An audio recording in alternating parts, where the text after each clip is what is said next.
Le réchauffement planétaire provoqué par l'homme n'est plus une simple théorie sur le climat. C'est devenu l'une des causes politiques et morales emblématiques de notre époque. Pour ses défenseurs, le temps des débats est révolu. Toute critique, même la plus rigoureuse scientifiquement, serait illégitime, voire dangereuse. Pourtant, dans ce film, nous allons montrer que les températures actuelles n'ont rien d'extraordinaire, que le climat de la Terre a toujours changé et qu'aucune preuve scientifique ne démontre que le climat est déterminé par le dioxyde de carbone, généré ou non par l'homme. Partout, on vous répète sans le moindre doute que le changement climatique est le fait de l'homme. C'est un mensonge.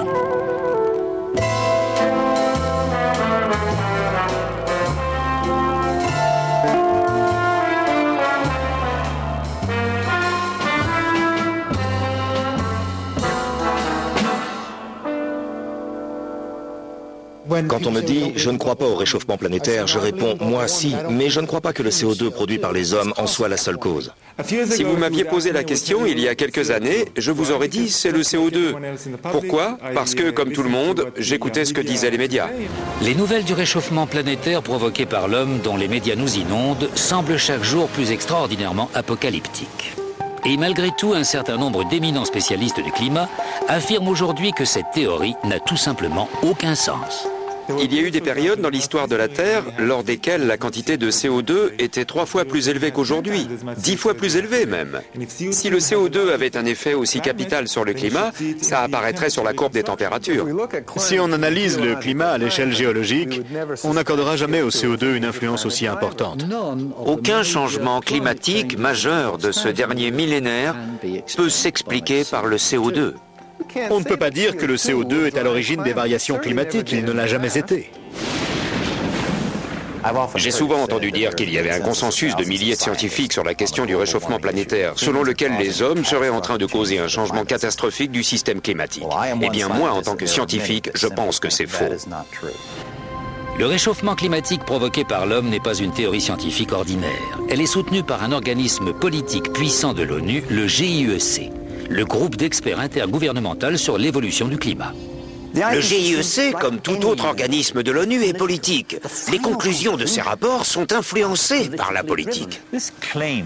Prétendre que le GIEC rassemble les 1500 ou 2500 meilleurs scientifiques du monde est faux. Il suffit de regarder les biographies de ses membres. Tous ne sont pas scientifiques. Pour faire monter le nombre à 2500, ils ont dû faire appel à des réviseurs, à des fonctionnaires, etc., à tout ce qui leur passait sous la main. Et ils n'ont demandé l'accord de personne. Beaucoup, d'ailleurs, ne sont pas d'accord. Je connais un certain nombre de personnes, de vrais spécialistes, qui, n'étant pas d'accord avec la polémique, ont démissionné et qui, malgré tout, sont restés dans la liste des auteurs et sont entrés parmi les fameux 2500 meilleurs scientifiques du monde. Voici l'histoire d'une théorie sur le climat qui s'est transformée en idéologie politique. Je n'ai plus envie de parler de mouvement écologiste parce que c'est devenu un mouvement d'activisme politique très influent sur le plan international. Voici comment tout un domaine de la science a été dénaturé. Les scientifiques du climat ont besoin qu'il y ait un problème s'ils veulent qu'on finance leurs travaux. Nous avons tout intérêt à provoquer la panique pour que de l'argent soit investi dans les sciences du climat. La chose à ne surtout jamais dire, c'est peut-être qu'il n'y a pas de problème. On nous dit de nous inquiéter car le climat mondial est en train de changer. Mais le climat mondial n'a jamais cessé de changer. La longue histoire de la Terre est ponctuée de périodes bien plus chaudes ou bien plus froides que la nôtre. Le climat a toujours évolué sans que nous, les hommes, n'y soyons pour quelque chose. La tendance actuelle au réchauffement remonte à il y a au moins 200 ans. Elle suit une période très froide de l'histoire de la Terre que les climatologues appellent « petit âge de glace ». Au XIVe siècle, l'Europe est entrée dans le petit âge de glace. Et durant les hivers les plus durs et les plus rigoureux de cette période-là, la Tamise gelait. Avant le petit âge de glace, a eu lieu une période de douceur lors de laquelle les températures étaient plus chaudes qu'aujourd'hui. une période que les climatologues appellent optimum médiéval. En Europe, elle correspond au temps des bâtisseurs de cathédrales. Il est important de comprendre que le climat au Moyen-Âge a permis un tout nouveau style de vie. De nos jours, on s'imagine que le réchauffement aura des conséquences apocalyptiques, mais en fait, quand on décrit cette période médiévale de chaleur, elle est toujours associée à la richesse. En remontant encore le temps, au-delà de l'optimum médiéval, on découvre d'autres périodes chaudes, dont une très longue durant l'âge de bronze et l'âge de pierre, que les géologues appellent optimum climatique Holocène. Les températures étaient alors sensiblement supérieures aux températures actuelles. Et cela durant 3 millénaires. Les variations climatiques du passé étaient de toute évidence naturelles. Alors pourquoi serait-ce différent aujourd'hui? Selon la théorie du réchauffement planétaire généré par l'homme, le dioxyde de carbone émis par l'industrie fait grimper les températures. Mais qu'est-ce qui le prouve? Quiconque affirmant que le dioxyde de carbone est le responsable majeur du réchauffement planétaire du XXe siècle n'a pas vu les chiffres élémentaires. Au début du XXe siècle, la majeure partie du monde se trouve dans l'ère pré-industrielle. Très peu de gens ont une voiture ou même l'électricité. L'industrie est encore assez primaire, réduite à quelques pays et paralysée par la crise économique. Mais après la Deuxième Guerre mondiale, tout change. On commence à produire en masse pour un marché international des biens de consommation tels que les réfrigérateurs, les machines à laver, les téléviseurs et les voitures. Pour désigner cette explosion de l'activité industrielle, les historiens parlent des 30 Glorieuses. Dressons un parallèle avec l'évolution de la température. Ces 150 dernières années, la température de la planète a augmenté d'un peu plus d'1 demi-degré Celsius.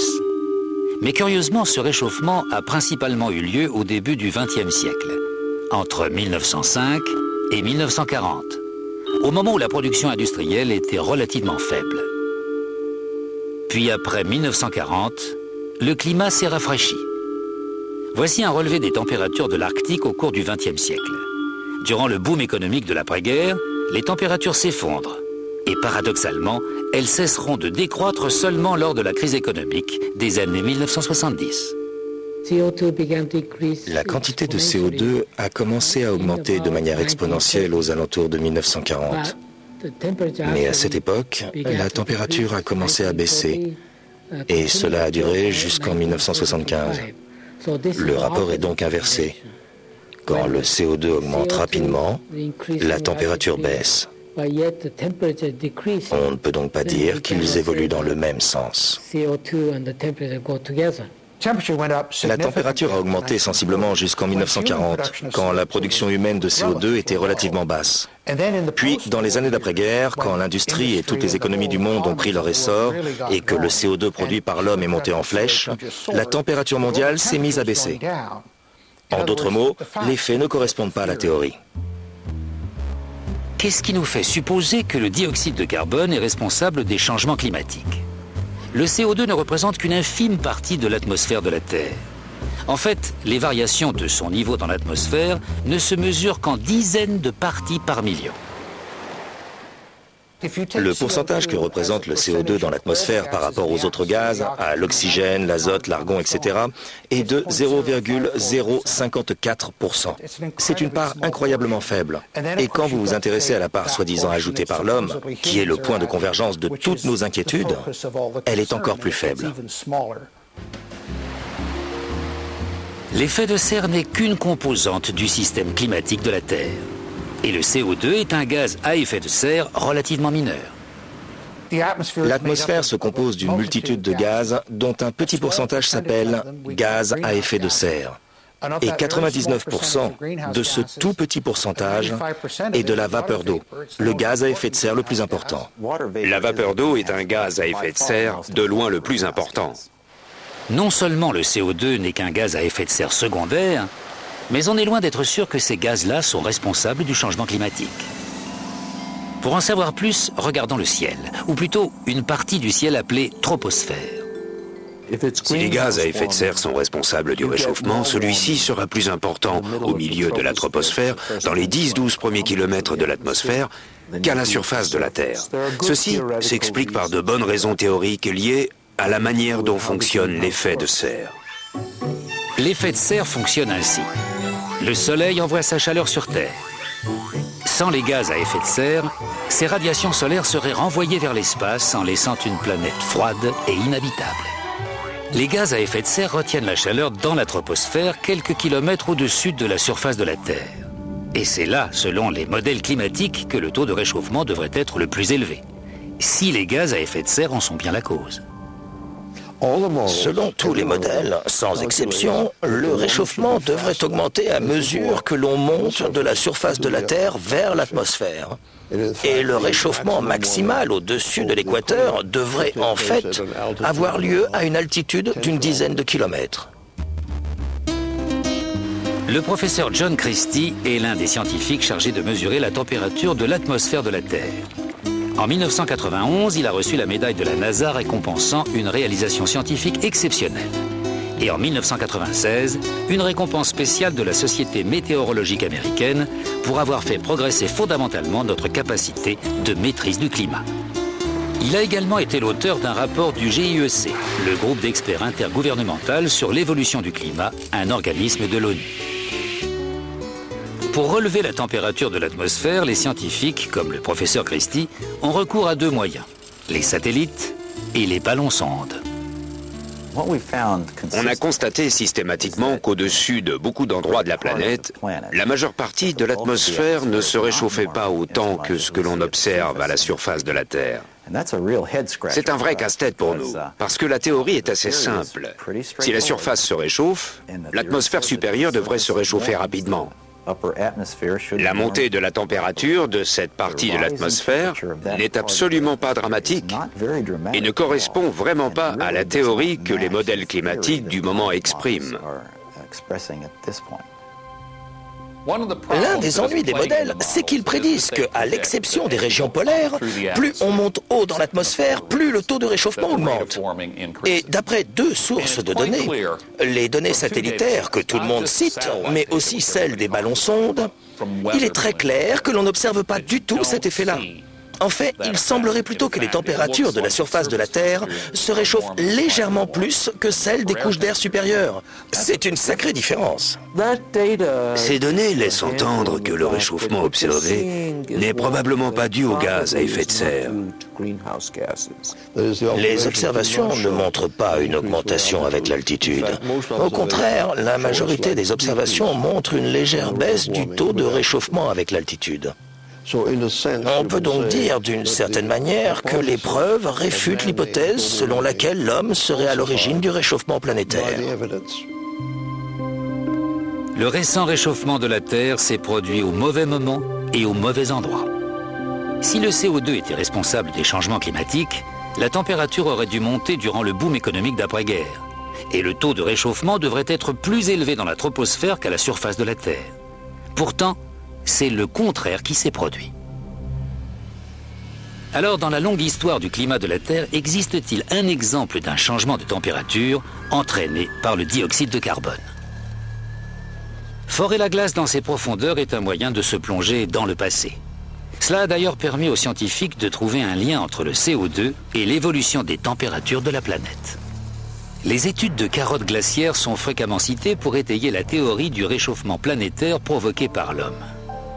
Mais la glace renferme des données que l'on mentionne très rarement.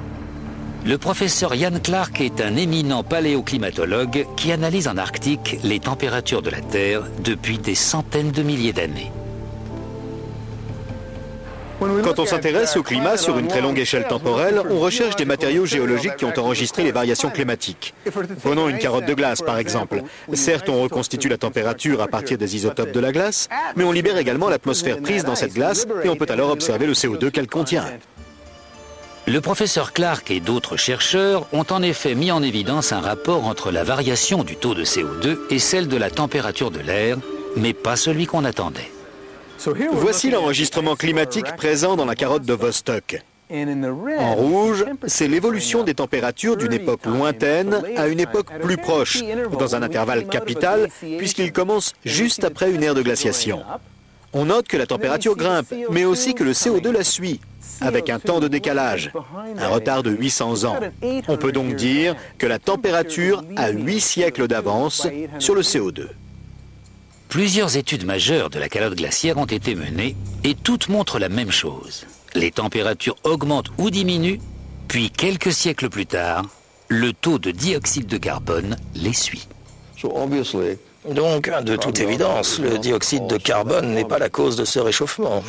On peut même dire que le réchauffement entraîne l'augmentation de dioxyde de carbone. Très clairement, le CO2 ne peut pas causer les changements de température. Il en est le produit. Il suit les changements de température. Les mesures réalisées grâce au forage de la calotte glaciaire nous conduisent au cœur même du problème. On dit que la température montera si le taux de CO2 en tant que gaz à effet de serre augmente dans l'atmosphère. Mais les forages font la démonstration inverse. Ils prouvent que l'hypothèse fondamentale de la théorie du changement climatique dû à l'homme est fausse. Mais comment le réchauffement des températures peut-il faire augmenter la quantité de CO2 contenue dans l'atmosphère? La réponse se trouve au fin fond des océans. Les océans émettent dans l'atmosphère près de 80 gigatonnes de dioxyde de carbone par an, alors que les humains n'en émettent qu'environ 7 gigatonnes. Mais la quantité de CO2 provenant des océans dépend de la température. Comme l'ont appris tous les écoliers dans leur manuel de géographie, l'océan et l'atmosphère s'échangent le dioxyde de carbone. Quand l'océan se réchauffe, il rejette du CO2 dans l'atmosphère. Et quand il refroidit, il en absorbe et le conserve. Mais pourquoi existe-t-il un décalage de plusieurs siècles entre un changement de température et une variation de la quantité de CO2 absorbée ou rejetée par les océans? Eh bien parce que les océans sont si vastes et si profonds qu'il leur faut des siècles pour se réchauffer ou refroidir. Les océans sont vastes. Ils occupent la majeure partie de la surface de la Terre. Et c'est pour cela qu'ils mettent autant de temps à se réchauffer ou à refroidir. Ça leur prend des centaines d'années. L'idée la plus répandue selon laquelle le dioxyde de carbone serait à l'origine des changements climatiques est en contradiction avec quantité de données scientifiques dont nous disposons. Qu'elles proviennent de ballons-sondes, de satellites, de carottes de glace ou de relevés météorologiques historiques. Mais si le CO2 n'est pas le moteur de l'évolution climatique, alors qui l'est? N'est-ce pas étonnant de penser que ce sont les hommes qui, en faisant le plein d'essence ou en allumant la lumière, commandent le climat? Mais regardez le ciel! Regardez cette chose immense qu'est le Soleil! Bien que nous soyons 6,5 milliards, nous ne sommes rien à côté de lui. À la fin des années 1980, Piers Corbin, physicien solaire, décide d'essayer une méthode de prévision météorologique radicalement nouvelle. Sa technique permet des prévisions systématiquement plus précises que celles du Met Office, le service de météo britannique, malgré les vastes ressources de celui-ci. La presse l'acclame alors comme le super monsieur météo. Le secret de cette réussite, le soleil. Notre technique de prévision météo sur le long terme a commencé par l'étude des taches solaires et le désir de les prévoir. C'est alors que j'ai compris qu'il était beaucoup plus intéressant de se servir du soleil pour prévoir le temps. Nous savons aujourd'hui que les taches solaires sont des champs magnétiques intenses qui apparaissent en période de haute activité solaire. Mais pendant des siècles, bien avant que l'on comprenne correctement le phénomène, les astronomes du monde entier ont compté les taches solaires, pensant que plus elles étaient nombreuses, plus cela annonçait un temps chaud. En 1893, l'astronome britannique Edward Maunder observe que, durant le petit âge de glace, le nombre de taches solaires était quasi nul, ce qui marque une période d'inactivité solaire, connue désormais sous le nom de minimum de Maunder. Mais les taches solaires sont-elles un indicateur météorologique fiable? J'ai décidé d'évaluer notre technique en pariant sur le temps par l'intermédiaire du bookmaker William Hill. Je pariais contre les prévisions du Met Office et j'ai gagné de l'argent mois après mois. Par exemple, le Met Office avait prévu que l'hiver dernier serait exceptionnellement froid. Nous avons dit « Non, c'est faux. On sera très proche des normales saisonnières », tout en précisant qu'il ferait particulièrement froid après Noël et en février. Nous avons eu raison et ils ont eu tort. En 1991, des scientifiques renommés de l'Institut météorologique danois décident de dresser une liste des taches solaires du XXe siècle et d'établir une comparaison avec les relevés de température. Ils découvrent ainsi un lien incroyablement étroit entre l'activité du Soleil et les changements de température sur Terre. D'après leurs observations, l'activité solaire a nettement augmenté jusqu'en 1940, pour décroître jusqu'aux années 1970 et enfin reprendre.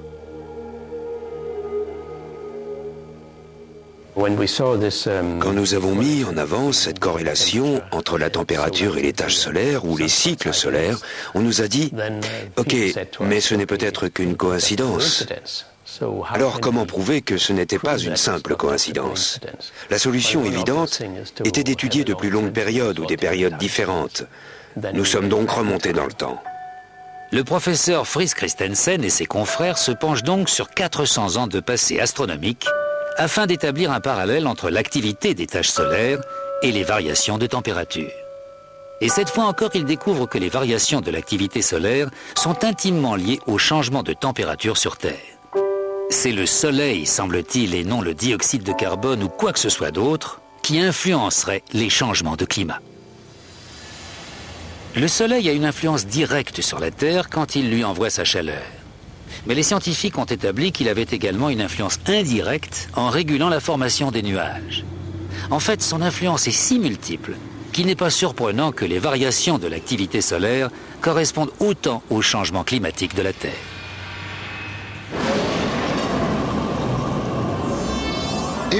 Si vous aviez des rayons X à la place des yeux, ce que vous voyez comme une jolie boule jaune inoffensive vous apparaîtrait comme un tigre enragé.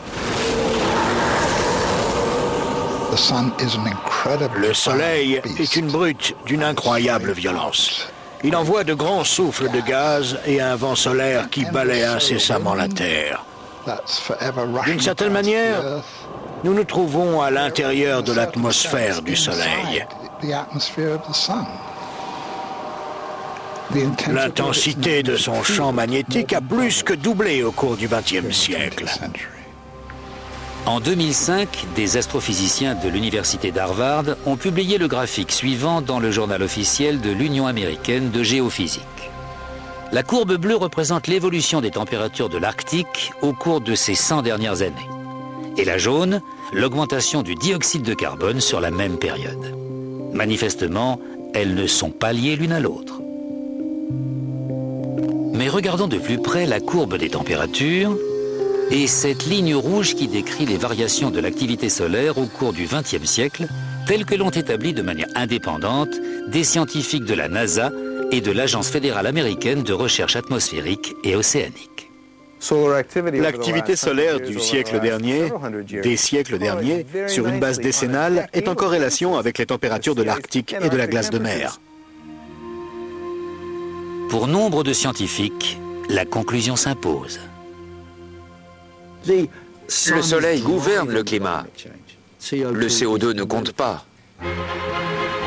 Alors pourquoi, si tel est le cas, nous assène-t-on constamment, jour après jour, que le réchauffement planétaire est le fait de l'homme? Pourquoi tant de personnes des médias et d'autres professions présentent-elles cela comme un fait incontestable? Pour comprendre l'impact de la théorie du réchauffement planétaire, racontons comment elle s'est développée.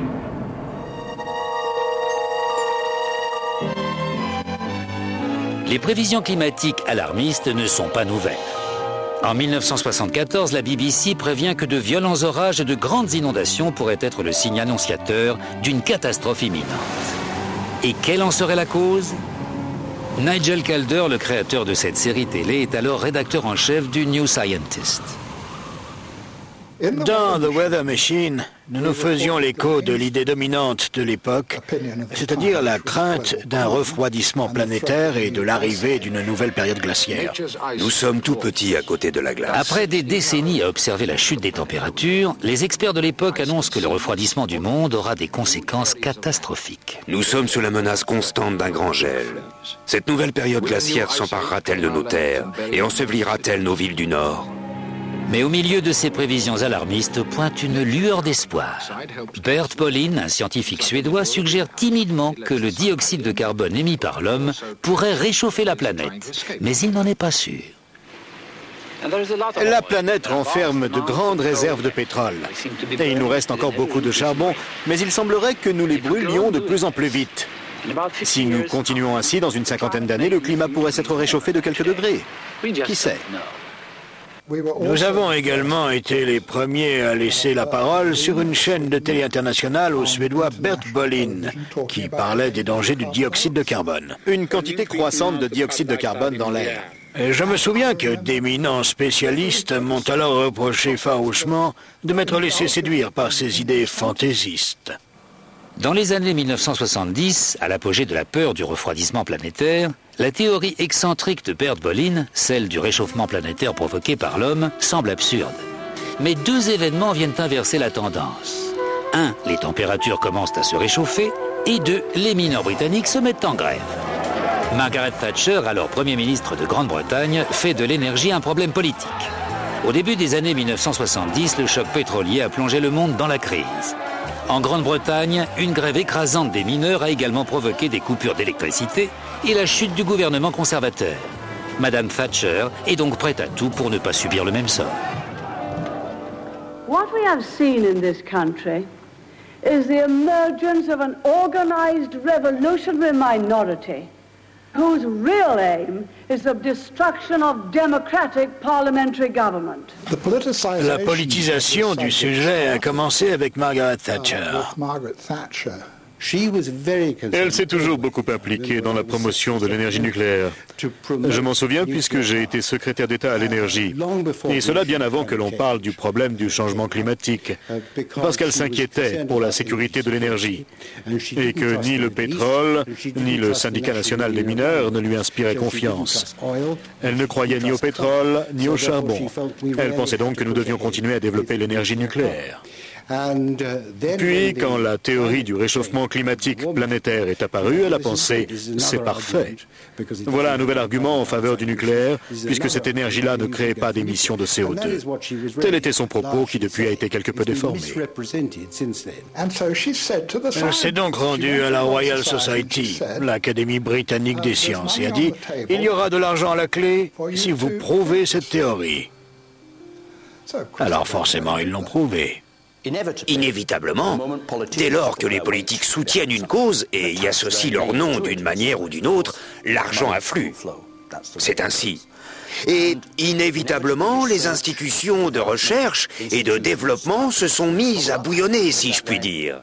Elles allaient étudier le climat, mais en mettant un accent particulier sur la relation entre le dioxyde de carbone et la température. En 1988, à la demande de Madame Thatcher, le Met Office met en place une équipe de modélisation climatique qui constituera plus tard la base d'un nouveau comité international baptisé GIEC, le groupe d'experts intergouvernemental sur l'évolution du climat. Et le premier grand rapport qu'ils ont publié prévoyait une catastrophe climatique provoquée par le réchauffement planétaire.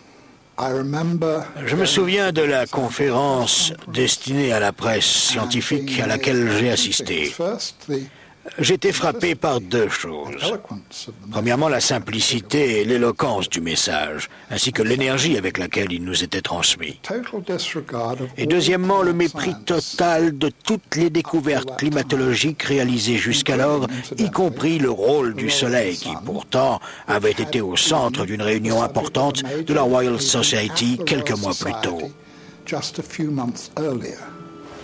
Mais la toute nouvelle importance accordée au dioxyde de carbone généré par l'homme dans les problèmes environnementaux ne séduit pas que Margaret Thatcher.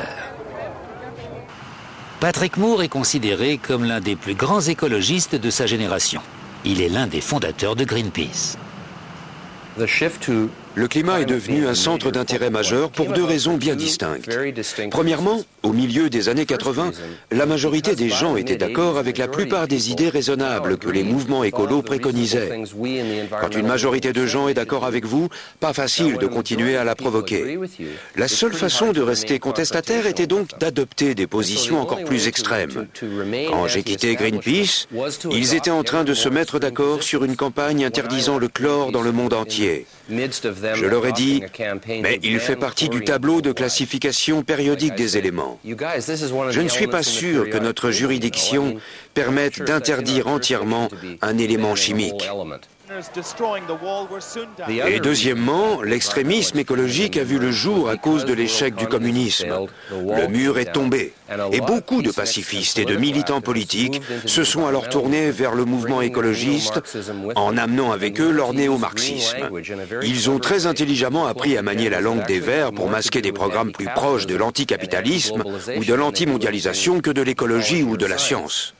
La gauche a été légèrement désorientée par l'échec manifeste du socialisme et bien plus encore du communisme, de la forme de communisme qu'elle avait adoptée. Elle est restée anticapitaliste, mais elle a dû trouver un nouveau prétexte à son anticapitalisme.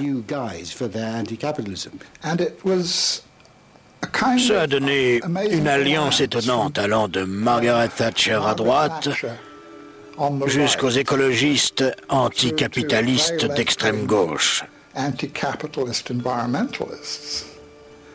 Et c'est ce qui a donné un grand élan à cette idée farfelue. Au début des années 1990, la théorie du réchauffement planétaire provoqué par l'homme ne revêt plus un caractère excentrique. Elle donne lieu à une campagne politique à grande échelle qui attire l'attention des médias, ce qui lui vaut un supplément de financement public. Avant Bush père, les fonds investis dans la climatologie et les sciences du climat s'élevaient à environ 170 millions de dollars par an, ce qui était raisonnable compte tenu de l'importance du domaine. Le budget est ensuite passé à plus de 2 milliards par an, soit un facteur de plus de 10, d'où des changements considérables. Beaucoup d'emplois ont été créés. Oui, beaucoup. Beaucoup de nouvelles personnes qui auparavant s'en désintéressaient sont entrées dans cette filière. On a vu surgir des cohortes de personnes dont le seul intérêt pour ce domaine tenait au réchauffement planétaire.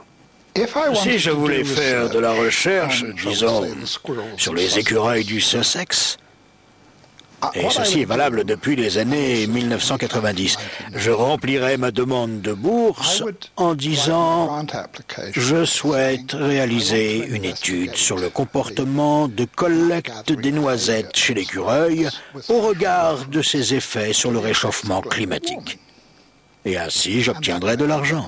Si j'omets cette référence, il se peut qu'on ne me verse rien. Nous sommes tous en concurrence pour obtenir des fonds. Et si notre domaine d'étude suscite des inquiétudes, nous aurons d'autant moins de peine à justifier l'allocation de fonds dans le domaine en question.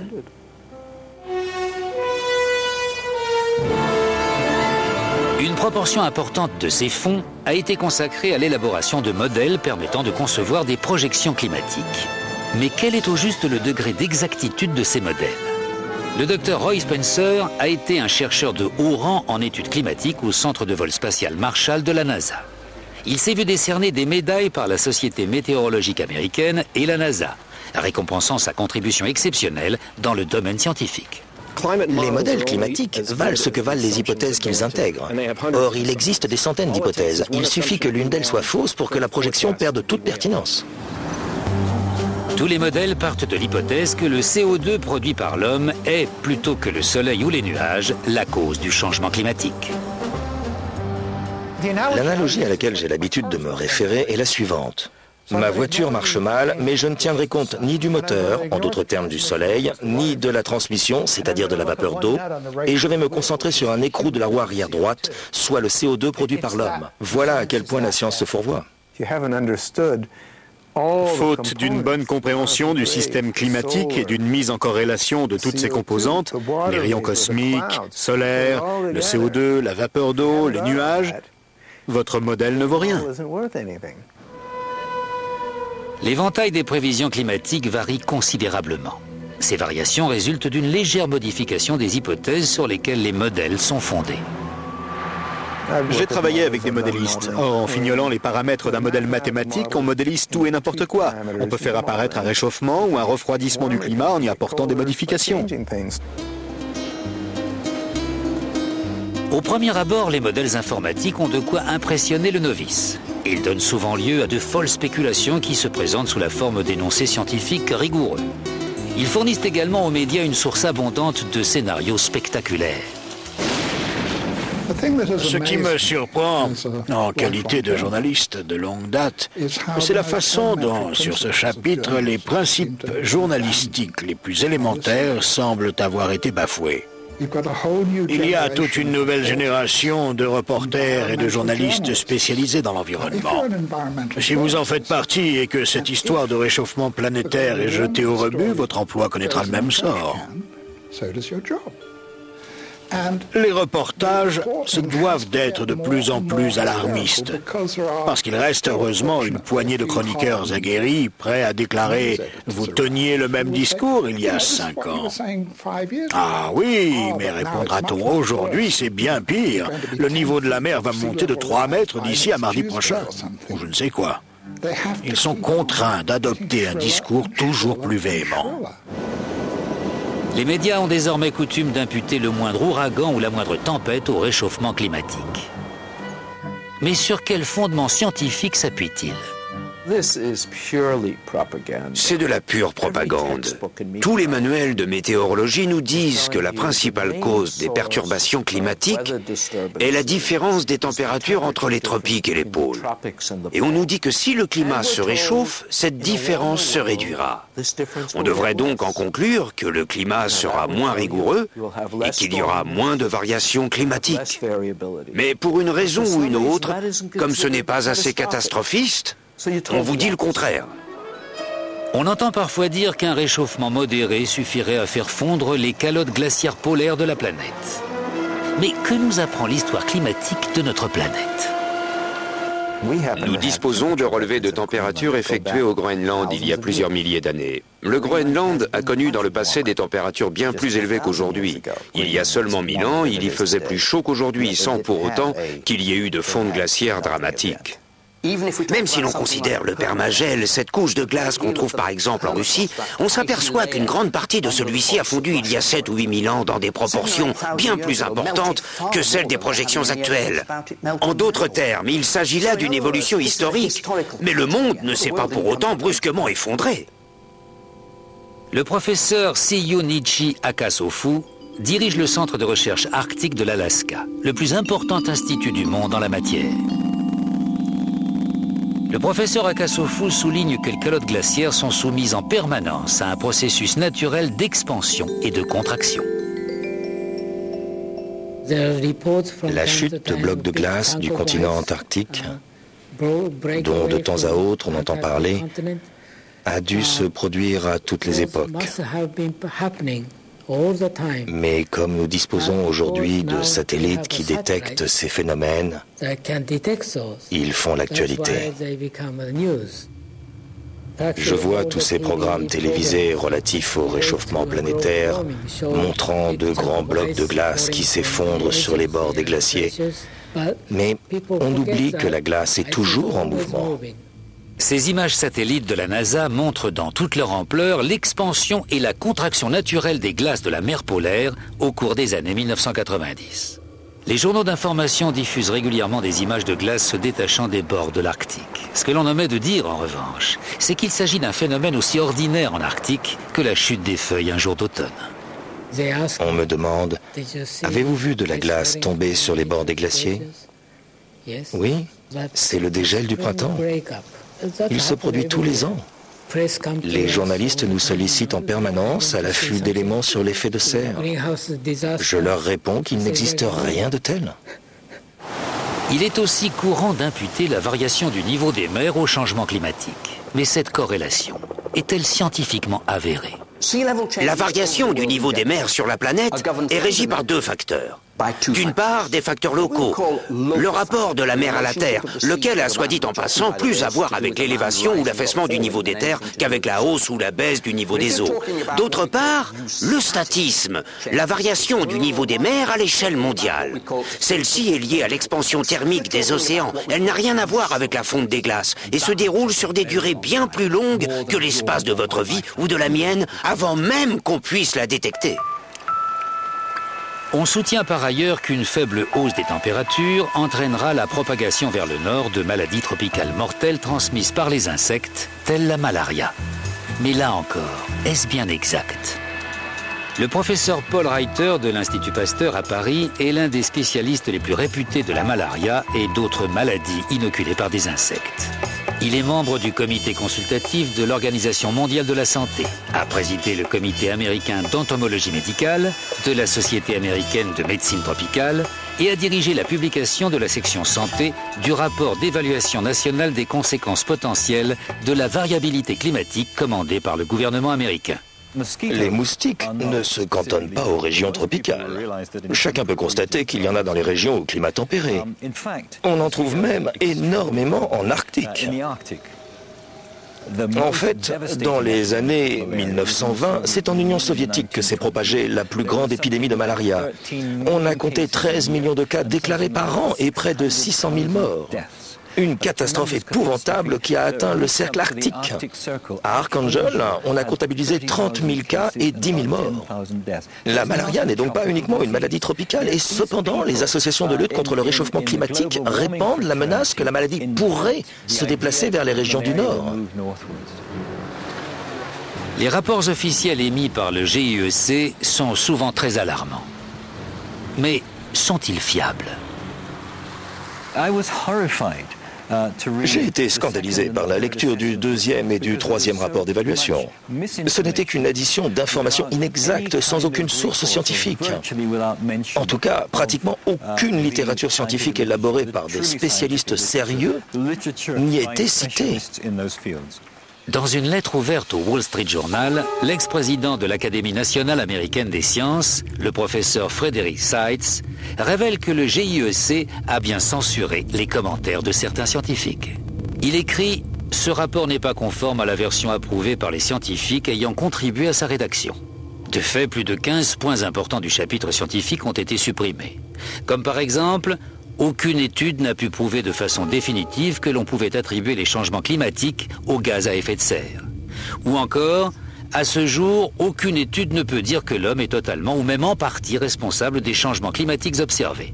Et le professeur Seitz de conclure, jamais je n'ai constaté une violation aussi alarmante des règles de la déontologie que celle dont témoignent les événements qui ont abouti au rapport du GIEC. En retour, le GIEC ne nie pas avoir supprimé des articles, tout en certifiant que cela n'a pas été fait par malhonnêteté ou parti pris, et affirme que, par ailleurs, les incertitudes sur les causes du réchauffement global ont été conservées. Les modifications auraient été apportées suite à des remarques faites par certains gouvernements, par des scientifiques indépendants et par des ONG. Quand j'ai démissionné du GIEC, j'ai cru que l'affaire était classée, jusqu'à ce que je constate que mon nom figurait encore sur l'avant-projet. J'ai donc demandé qu'il soit retiré. On m'a dit que j'avais contribué à l'écrire et que par conséquent, il y resterait. J'ai répondu que je n'y avais pas vraiment contribué puisqu'on n'avait pas transcrit ce que je disais. Enfin, ça a été un vrai combat jusqu'à ce que je les menace de poursuites juridiques et qu'ils finissent par enlever mon nom. Et je ne suis pas le seul à qui ce soit arrivé. Je connais un certain nombre de personnes, de vrais spécialistes qui, n'étant pas d'accord avec la polémique, ont démissionné et qui malgré tout sont restés dans la liste des auteurs et sont entrés parmi les fameux 2500 meilleurs scientifiques du monde. De nos jours, un mouvement institutionnel très puissant soutient l'idée que l'homme est le principal responsable du réchauffement planétaire. Nous voici à Nairobi où sont rassemblés nombre de fonctionnaires dévoués, de militants d'ONG, de collecteurs de fonds pour la taxe carbone, ainsi que de journalistes spécialisés dans l'écologie. Cette conférence organisée par l'ONU va durer 10 jours. On y discutera des bouleversements climatiques de la planète et on attend plus de 6000 participants. Il ne faut pas perdre de vue que le réchauffement climatique peut créer des dizaines de milliers d'emplois. C'est une source de profit énorme. On investit des milliards de dollars dans la recherche sur le climat. Par conséquent, un grand nombre de personnes dépendent de ces investissements et ont bien l'intention que ça continue comme ça. Imaginons que quelqu'un se lève et dise « Essayons de regarder tout ça calmement, rationnellement, et de réétudier la valeur réelle de chaque affirmation. » Eh bien, cette personne serait immédiatement bannie. À trop secouer le cocotier, on risque de prendre une noix sur la tête. Cela va nous arriver, c'est compréhensible. Mais ça devient assez inquiétant, difficile à vivre, et les attaques sont de plus en plus personnelles. Il y a eu des menaces de mort et ce genre de choses. Croyez-moi, ce n'est pas une promenade de santé. De nos jours, émettre des réserves sur les causes du réchauffement climatique équivaut à prétendre que l'Holocauste n'a pas eu lieu. Je ne suis franchement pas le seul à penser que l'on pourrait comparer toute cette affaire de réchauffement climatique à une religion. Et que les gens qui ne sont pas d'accord sont traités d'hérétiques. Je suis un hérétique. Les gens qui réalisent ce documentaire sont tous des hérétiques. Ce mouvement écologique relève de l'activisme politique et les partisans sont devenus incontournables à un niveau planétaire. De nos jours, tout homme politique en est conscient. Qu'il soit de gauche, de droite ou du centre, il doit prendre en compte l'environnement. Le mouvement contre le réchauffement climatique vient de remporter une importante bataille. Même les États-Unis, qui furent un bastion de résistance, ont succombé et George Bush est désormais un allié. Dans le monde occidental, les gouvernements se découvrent un besoin urgent d'établir des accords internationaux pour restreindre la production industrielle dans les pays développés ou émergents. Mais à quel prix? Paul Driessen est un ancien militant écologiste. Ma grande inquiétude, c'est que les politiques mises en œuvre pour soi-disant lutter contre le réchauffement climatique aient une répercussion désastreuse sur les populations les plus pauvres du globe. Anne Mogela est sur le point de préparer un repas pour ses enfants. Elle fait partie des 2 milliards d'habitants, un tiers de la population mondiale qui n'ont pas l'électricité. Ces gens doivent donc faire un feu de bois ou de crottin séché à l'intérieur de leur habitat. La fumée produite par ces feux est la forme de pollution la plus dangereuse qui soit au monde. Ils n'ont pas non plus accès à l'eau potable. Par conséquent, dans les pays pauvres, près de 4 millions d'enfants de moins de 5 ans meurent chaque année à cause de problèmes respiratoires ou de diarrhée. Si vous demandez à un paysan ce que représente pour lui le progrès, il vous dira que c'est l'électricité. Vivre sans électricité crée une série de problèmes, tous liés les uns aux autres. Le premier, c'est que vous n'avez pas de lumière. Vous vous couchez donc de bonne heure. Aucune raison de rester éveillé, puisqu'on ne se parle pas dans le noir, n'est-ce pas?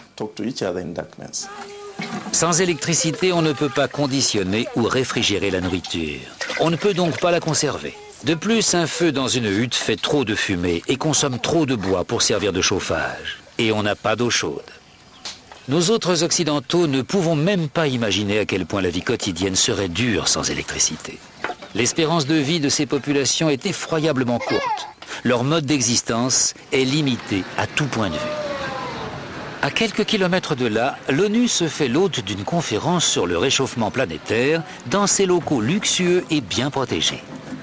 Au magasin de cadeaux, on vend des produits de l'artisanat des tribus locales, pendant que les délégués discutent des moyens de promouvoir les différentes formes d'énergie durable. L'Afrique produit du charbon ainsi que du pétrole, mais les écologistes réfutent ces combustibles à bas prix. Ils prônent l'utilisation des énergies solaires ou éoliennes en Afrique et dans tout le tiers-monde. Ça semble cher aux Européens et aux Américains, mais pour les Africains, inutile d'en parler. C'est contraire au bon sens. Les pays riches peuvent se permettre des expérimentations coûteuses sur les énergies nouvelles, mais nous, on en est encore au stade de la survie.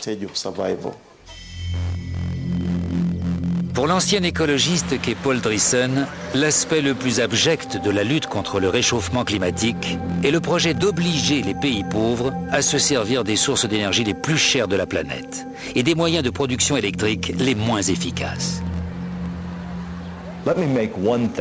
Très clairement, obliger le tiers-monde à n'utiliser que l'énergie solaire ou éolienne revient à leur interdire l'accès à l'électricité. L'objection que l'on peut faire aux écologistes occidentaux qui nous verraient bien utiliser des panneaux solaires et des éoliennes, c'est que ce n'est pas comme ça qu'on va industrialiser l'Afrique. Honnêtement, je ne vois pas comment un panneau solaire pourrait alimenter une aciérie ou une ligne de chemin de fer. Ça pourrait peut-être suffire pour un transistor. Le mouvement environnementaliste est de loin le plus puissant dans l'art d'empêcher les pays en voie de développement de se développer. On nous dit de ne plus utiliser nos ressources énergétiques comme le pétrole ou le charbon. C'est nous pousser au suicide. Je crois que j'ai le droit de les traiter d'anti-humains. Certes, on n'est pas obligé de penser que l'homme a plus de valeur qu'une baleine, qu'un hibou ou que n'importe quoi d'autre. Mais je suis contre l'idée de mettre l'humanité au rebut. Que l'on puisse laisser des millions d'individus devenir aveugles ou mourir, ça me dépasse. Il est désormais si fermement établi que l'homme est responsable du réchauffement climatique. Et toute opposition à ce concept est si efficacement muselée que la théorie semble irréfutable. Mais l'alarme sonnée contre le réchauffement climatique est surdimensionnée. Il y aura toujours des gens pour croire que c'est la fin du monde. Surtout si le plus éminent des savants anglais proclame que le seul endroit viable sur Terre d'ici la fin du XXIe siècle sera l'Antarctique et que le genre humain survivra grâce à quelques couples qui auront émigré à temps dans cette région. C'est vraiment comique. En fait, non, c'est triste comme tout.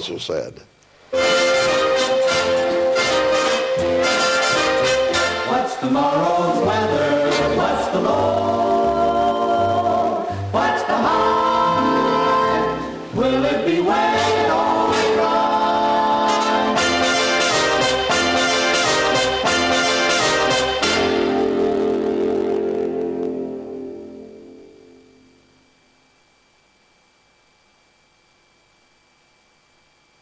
De retour sur le plateau de la 50e de Planète Société consacrée au réchauffement climatique avec notre invité, l'historien Emmanuel Leroy-Ladurie. Bonjour, merci de nous avoir rejoints. Bonjour. Vous êtes notamment l'auteur de cet ouvrage, Histoire humaine et comparée du climat, qui a fait date dans ce domaine, et puis aussi d'un abrégé d'histoire du climat, du Moyen-Âge à nos jours, qui vient de paraître chez Fayard. Première question.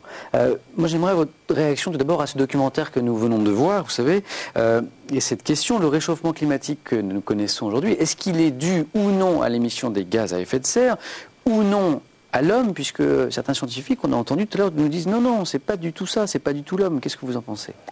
Je pense que ce film se fiche un peu du monde, parce qu'ils n'ont absolument pas parlé du recul ils ont parlé de la calotte de l'Arctique, oui, mais ils n'ont absolument pas parlé du recul des glaciers, qui est le grand phénomène depuis 1860, de tous les glaciers du monde. Les photos sont impressionnantes, quand on voit le recul. Bah oui, mais pas dans le film. Hein. Ouais.